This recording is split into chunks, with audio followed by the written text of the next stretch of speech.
Good morning, everyone.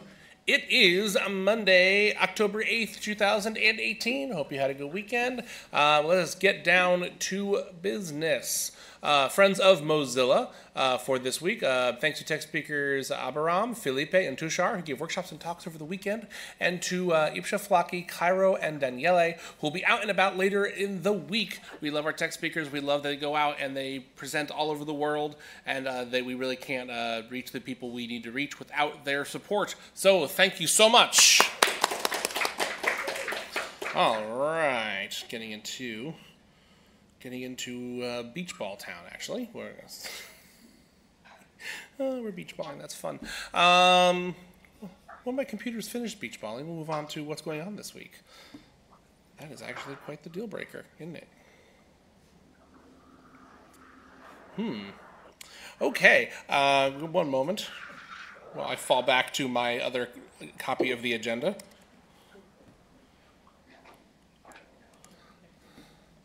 The world of the nightly browser user is beset on all sides.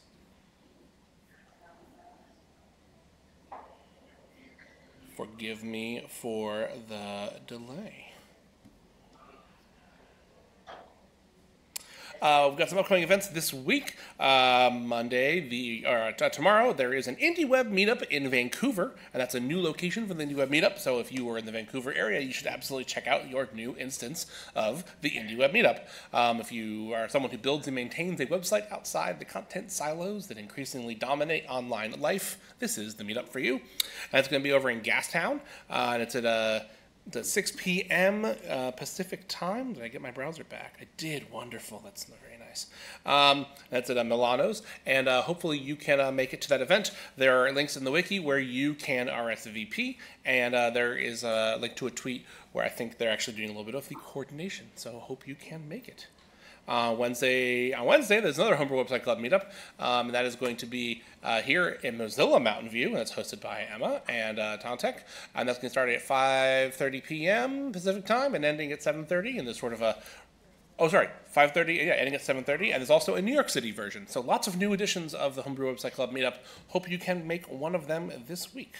As well, there's the add-ons community meeting, which is, of course, the community meeting for all things add-ons, as the name would imply. That's at 8:30 a.m. Pacific Daylight Time, so hopefully some folks from Europe can join up. And that is in the ACE video room. It's in the wiki with more information. All right. We do have a handful of speakers today, and our first speakers are Constantina and Kirby from the Berlin and San Francisco offices, talking about the Dark Funnel volunteer campaign. So I will pass things over to Kirby, who will get us started, and hopefully my screen share catches up. I may have to unshare and reshare just to knock the... Hey. Hello. We live? We good? We're here with an update on the Dark Funnel Detective campaign. You may remember hearing about the Dark Funnel in the TLDR newsletter or in our monthly meetings. The Dark Funnel describes new Firefox desktop profiles where the acquisition source is unknown. So it just means that it's not attributable to Mozilla.org. And right now we think that's about 70% of our desktop downloads. What we do know about the Dark Funnel is that it has lower retention than other Firefox profiles, and it could be because users who come through the Dark Funnel are having a subpar experience. They may be getting old add-ons, they may be getting unauthorized search engines, it may just be an old version of Firefox. There's also brand and security risks for users who think that they're downloading directly from Mozilla. So our challenge, if you go to the next slide, was how on earth do we find all of these Dark Funnel sites? We need to use different languages, different search engines. They're available all around the world in hundreds of languages and countries. And the answer is that the Open Innovations Community Development Team did an amazing job of designing a campaign to get the results we needed. It was called the Dark Funnel Detective Campaign. You can see here 2 pictures from 2 different dark funnel detective events that took place in India. And if you go to the next slide, please, I'm going to hand it over to Konstantina in Berlin, who will talk about everything we accomplished. Okay, thank you, Kirby. Hello from Berlin. If we can go to the next slide, please. Yeah, I've advanced. It's just being a little slow to propagate. If you start, it should switch over just a second. Okay, so in the next slide, you will see a visualization on how the Open Innovation has mapped the communities we have around the world, and can go from communities that are technical, like our Ask communities or our core contributors communities, or communities that are both technical and non-technical, that are driven by Mozilla's mission. There we go. That is called the mission-driven Mozillians. Now, it's very important to understand that we are still understanding those communities. We're still trying to map the interactions between them, and this is where the campaigns are helping us. Every campaign is giving us input on how we are going to interact with our communities in the future.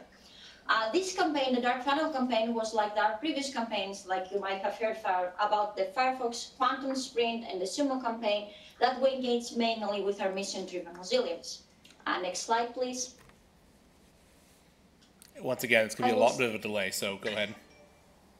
That's okay. So what did we do? We only had 3 weeks to engage with our communities, our hundreds of volunteers. So we created a splash event on Mozilla, events.mozilla.org, in different languages. We did English, Spanish, and Indonesian for this version. And that enabled us to have volunteers RCVP for that event and constantly communicate and send them information on how to participate. We also created a Report the Dark Funnel site that was connected, of course, with our Splash page. And this form, you might recognize it before. We didn't, sorry. Too soon. It's okay. So you might have seen this form before. It's about it's a fork from web compatibility website. Now, this one, global community participation, is how many people participated.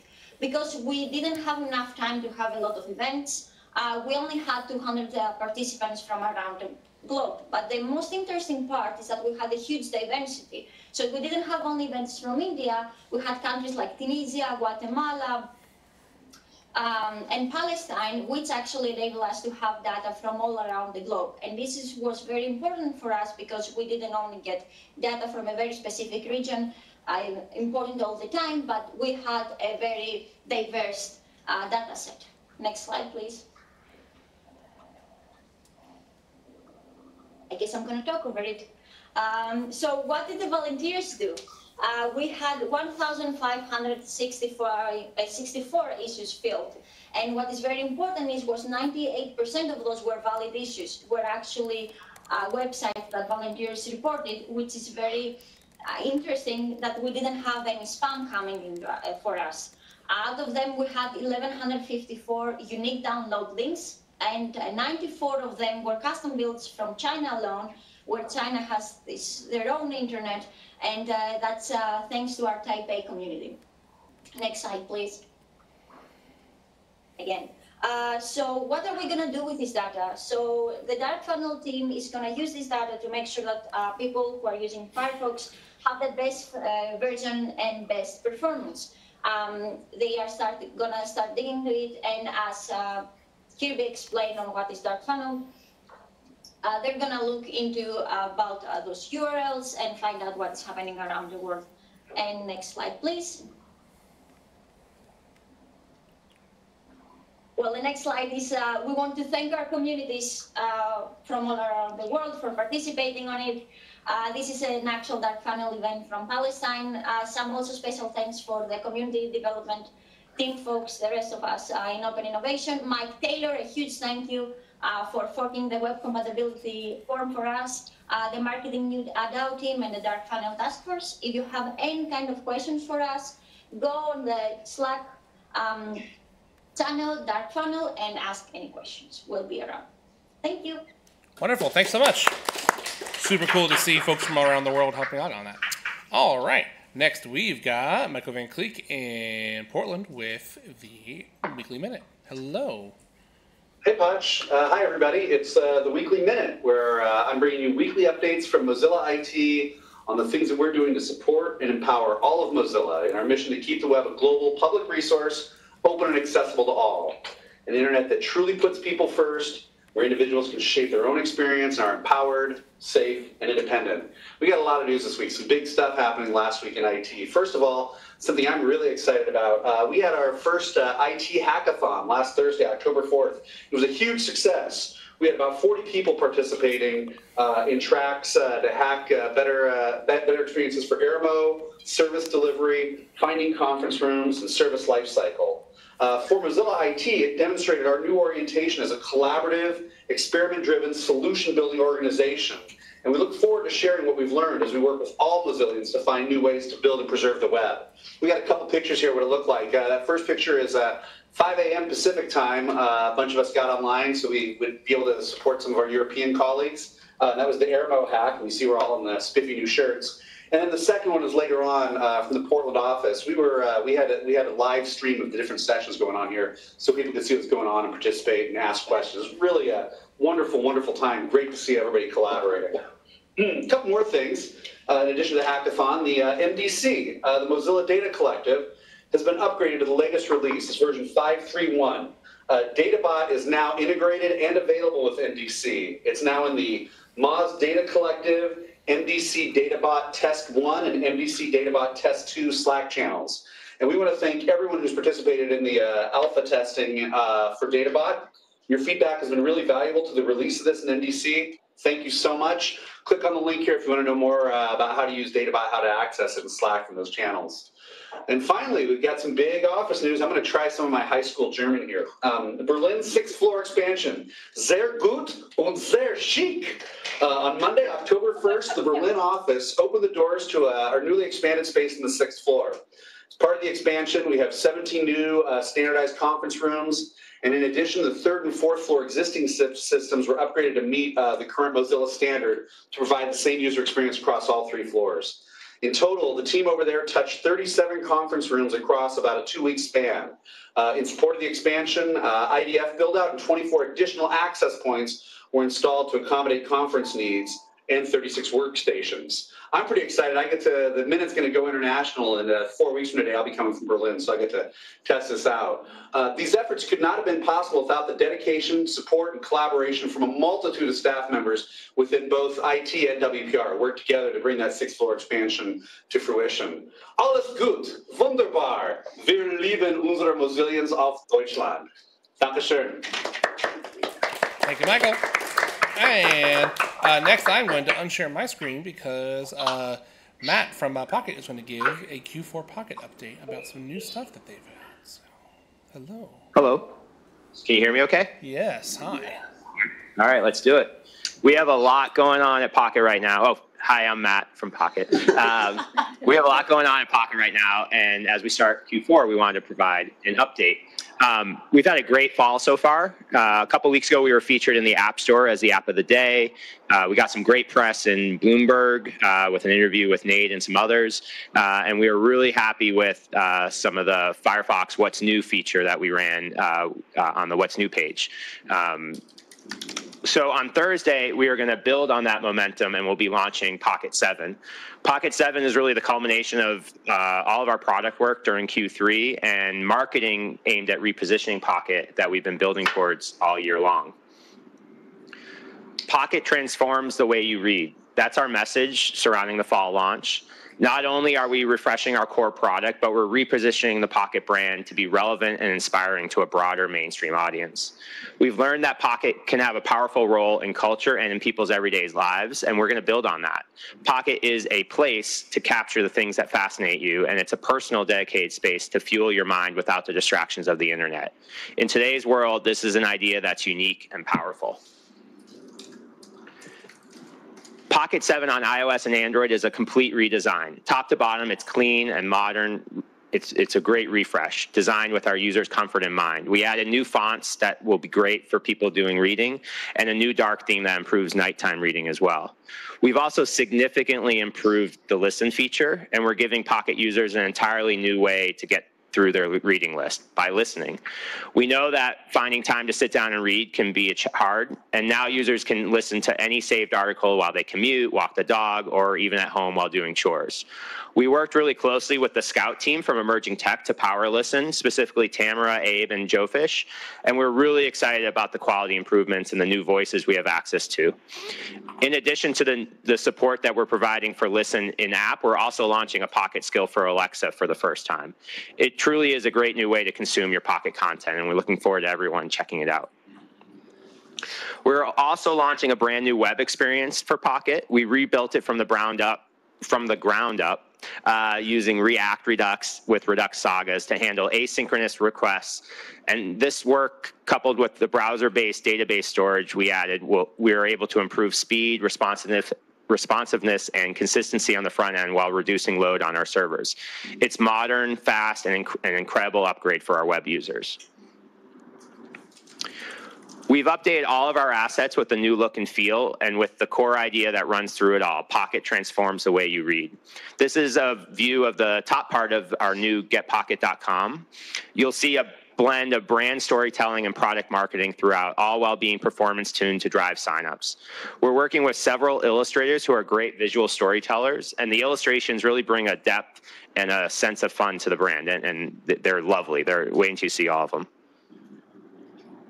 We'll be rolling this branding and messaging out to all of our various touch points. For example, what you see here is new imagery we'll be using in the App Store.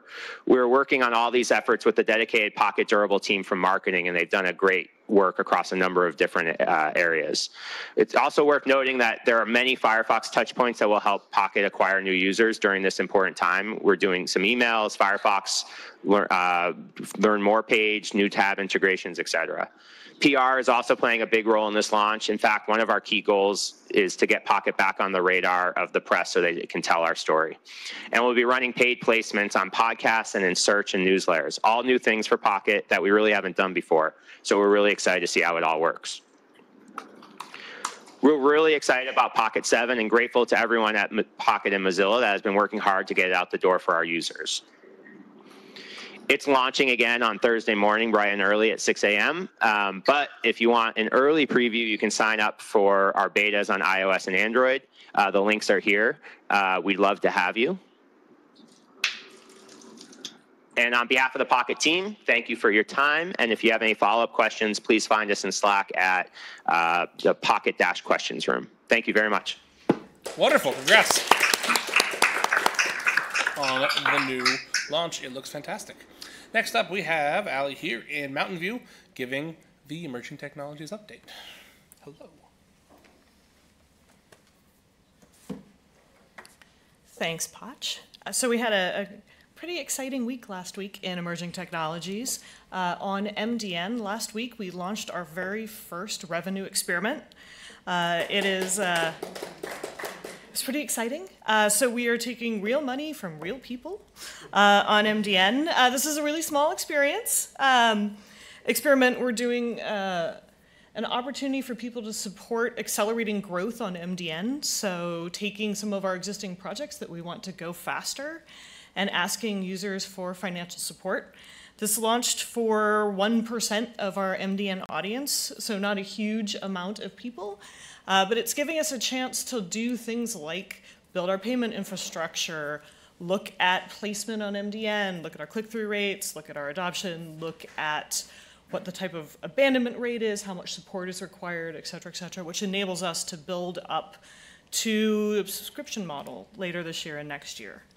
If you're interested, we actually have a direct link to the payments page, which is in the wiki, if you want to share that. And we also have a post on the Mozilla Hacks blog titled New Ways to Support MDN that has a lot more in-depth information and, again, a link to the payment page if you want to share that. And watch more videos. Really exciting news on the AV1 front. YouTube has started to encode content in AV1. Everybody should applaud that. That is really awesome. It works really well in Firefox Nightly. You do need to enable the AV1 playback in Nightly. There is information on the YouTube page, which is linked in the wiki, about how to do this. It's really cool, and you should totally check it out. And Firefox Reality. 1 week after launch, we're seeing solid interest in Firefox Reality. We're at 1.5K DAO, 9.3 thousand, wow, and over 10K total installs and over 50,000 sessions. It's also one of the top 5 apps in Oculus Go Store. Those are really good numbers in this industry, especially for a new launch. So that's huge congratulations to the Reality team. This was a really big launch. And Mozilla Hubs now has a camera tool for capturing and sharing pictures of your experiments in VR. That is it for this week for ET.